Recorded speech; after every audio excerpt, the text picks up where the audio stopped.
Welcome to We Chat Divorce, hosted by Karen Chellew, Legal Liaison, and Catherine Shanahan, CDFA. Each episode, we sit down with divorce professionals and industry experts to provide insights and frank discussions about real people, real situations, and real divorce to help you achieve your best life post-divorce. This episode of We Chat Divorce is brought to you by My Divorce Solution, offering divorce financial planning so clients can secure the divorce settlement they deserve. Visit mydivorcesolution.com to request access. Are you going to AI with your divorce strategy questions? Look, before you take a chatbot's word on QDROs and retirement splits, let's talk about what those answers miss and how that can cost you. Welcome back to We Chat Divorce, where we demystify the financial side of divorce and help you replace fear with facts. I'm Karen Chellew, Legal Liaison and co-founder of My Divorce Solution, here to help you navigate the legal process with confidence. And I'm Catherine Shanahan, Certified Divorce Financial Analyst, and your partner in creating financial clarity at every stage in divorce. Together, we can help you move from confusion to control, because financial clarity is power. So in today's Divorce Explored, we're going to break down AI versus real divorce strategy, why a QDRO answer is not a settlement plan. Inspired by the street's coverage on gray divorce and QDROs, you'll see the link in our show notes. Look, divorce rates for adults over 50 more than doubled between 1990 and 2010. And 36% of U.S. divorces now involve individuals 50 and older. So if you read the Streets article, and again, it's in our show notes, it talks about chat, talking about what is a QDRO. And then they wanted to know how accurate the response was. And the financial advisor then went back in to say whether the chat response was accurate or not. That's fair. And a lot of people, Catherine, how many of our clients are using chat and coming to us as if it's real divorce strategy? Mm-hmm. It's incredible. And I think that's why this episode is so important. But back to the QDRO and the retirement plans.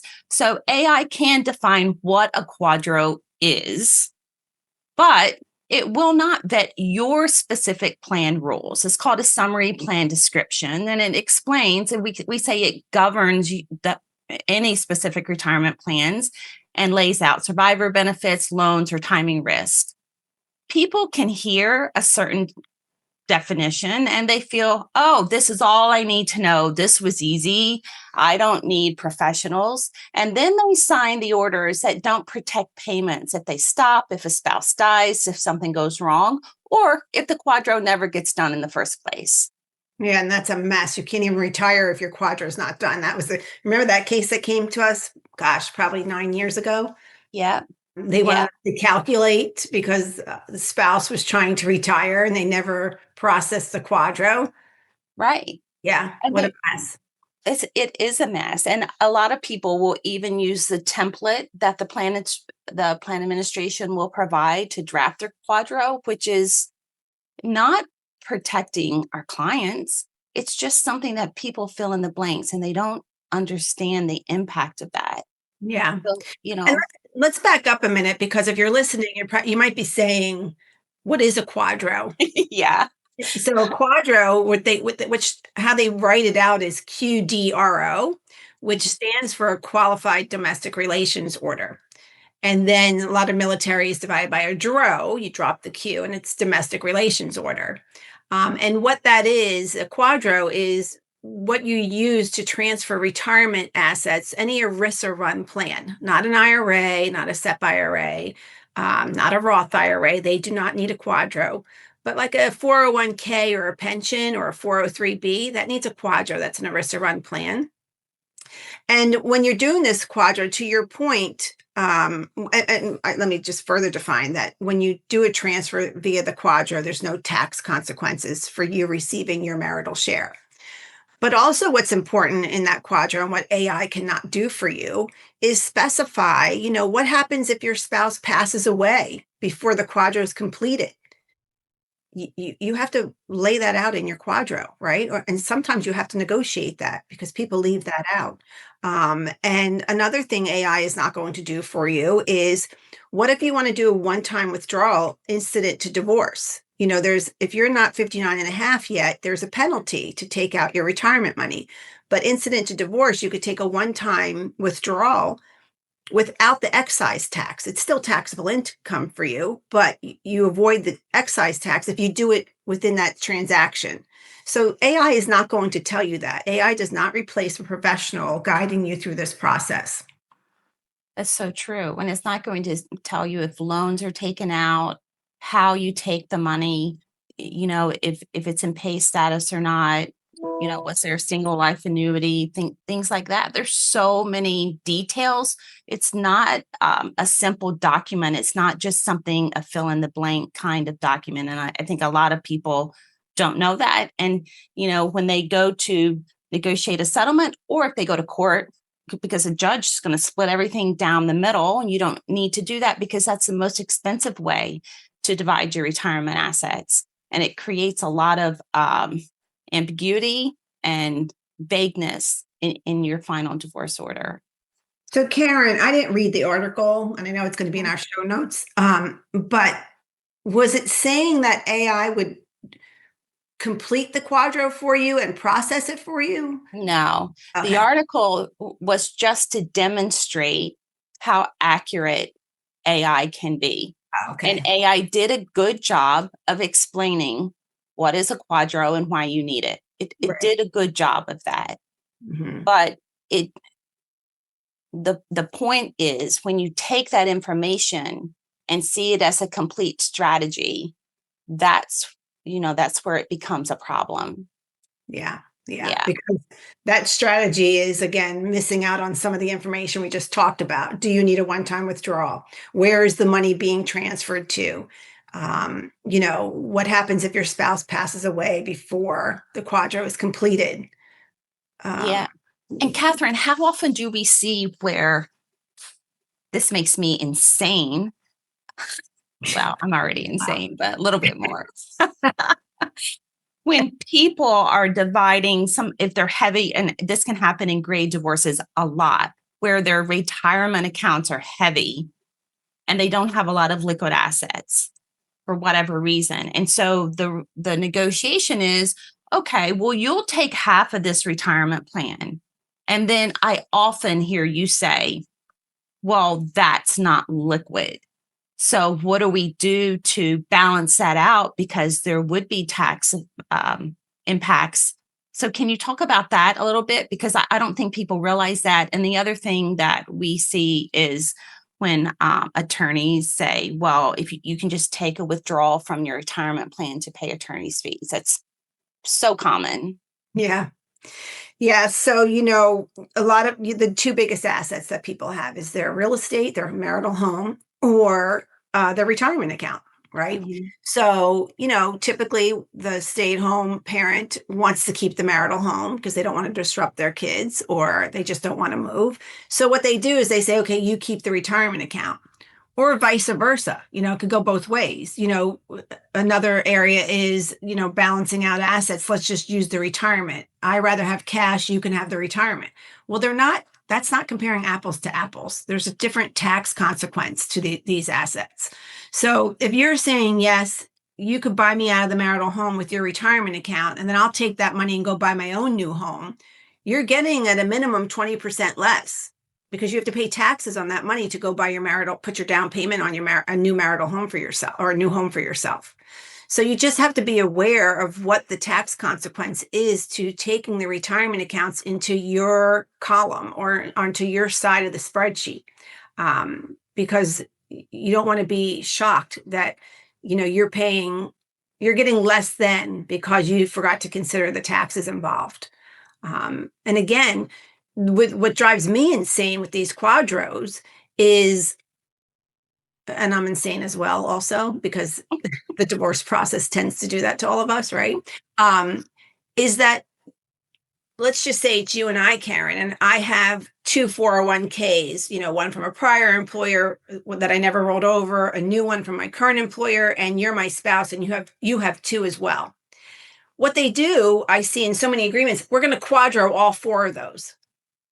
So you're paying, let's say, $4,000 to QDRO all four.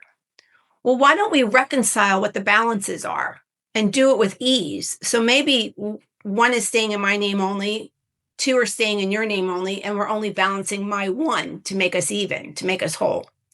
So AI is not doing that for you. You need somebody to look at it and say, what's the best way for us to distribute this retirement money, save us a lot of money, stress, time, and energy by just reconciling the values between all of them and leaving whichever you can in the party's name who it is registered to. So you avoid the QDRO, and then you still can have an equitable distribution.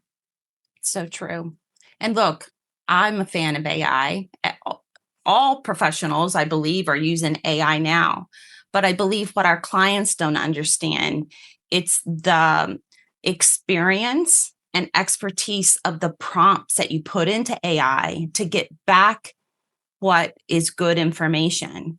And a lot of people use AI as a Google search, and then they get back essentially misinformation. I've gotten tons of misinformation back. And you know it right away if you understand the prompt you put in and you have the experience and the expertise. But I believe, that's a very misunderstood concept that people, will come back and say, well, I talked to Chat or Claude or whoever, and this is what it reported back. And then you're able to tell the client, well, you missed these variations in your prompt, and that's why your information is incorrect. And then relative to QDROs, a lot of people will just see the retirement plans. Attorneys do the same thing, or we've seen it a lot, where they just split the retirement and set it aside. And then you have the rest of the marital estate to divide or negotiate. That can be a problem, especially in the great divorce when not most of them, but a high percentage are heavy in their retirement plans. It makes for an inefficient and a less effective way to divide your marital estate or community property. So here at MDS, we verify first. We verify what you have, statements, your plan summaries. Your plan summaries for retirement plans are what governs, again, the division of those plans, incident to divorce, service dates, loans, vestings, beneficiaries. So assumptions, whether it's unclear assumptions or clear assumptions, don't become expensive surprises. We coordinate with the plan administrator if needed, or help you or your attorney coordinate with the plan administrator so that you have very clear understanding of the impact of the division of those retirement accounts. Yeah, and we go on to further model scenarios for you that you can actually negotiate from or have an intelligent conversation with your other professionals with. And a lot of that is knowing what to ask and what to consider. So with pensions, are you considering survivor benefit elections? If pensions are already in payout status, can it even be divided? You have to confirm that. There are a lot of things with the pension that you need to consider giving up because, a lot of pensions are good. So why give them up?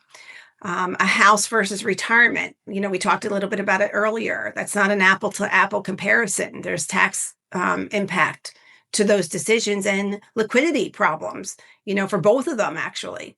And taxes, when you're rolling an asset over, you're avoiding a tax consequence. But what if you need the cash now? You can't just roll it over and then take the cash to avoid taxes. You're going to have to pay the taxes at some point. So you need to know what you need to consider, what the impact of all of this is. And again, AI is not doing that for you.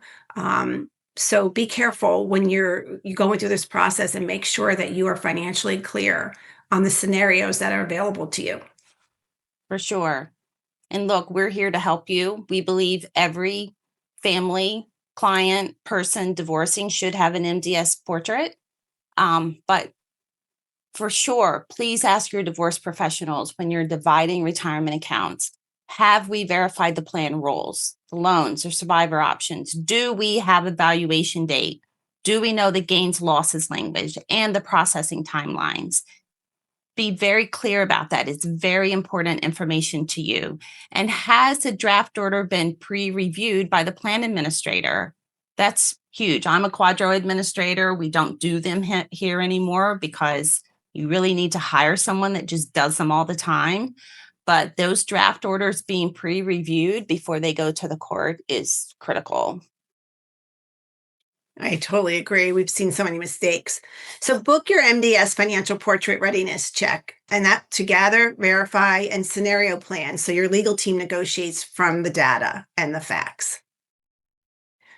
So let's recap what we said today. AI is, I know it's a great tool, and it can explain to you what a QDRO is and explain to you many other things, but it can't confirm your plan rules. It cannot optimize taxes and cash flow for you or align retirement division with the rest of your overall settlement. So the key takeaway is to use AI for definitions and use a verified financial portrait from MDS for your decisions. At My Divorce Solution, we help you replace fear with facts. If you're feeling stuck, uncertain, or just ready to understand your financial reality, visit mydivorcesolution.com to learn how the MDS financial portrait can help you make informed, confident decisions. You'll find helpful resources linked in the show notes, including access to our free MDS community where you can connect with experts and others walking the same path as you. And if today's episode resonated with you, please like, follow, and share it with someone who needs to hear it. And until next time, take a breath, move at your own pace, protect your peace, and let knowledge be your power. Thanks for joining us on another episode of We Chat Divorce. We hope this episode was informative and supportive on your divorce journey. If you're looking for more support for navigating divorce with confidence and clarity, head over to mydivorcesolution.com for more podcast episodes, divorce events, and resources for your divorce. We'll see you back here for our next episode.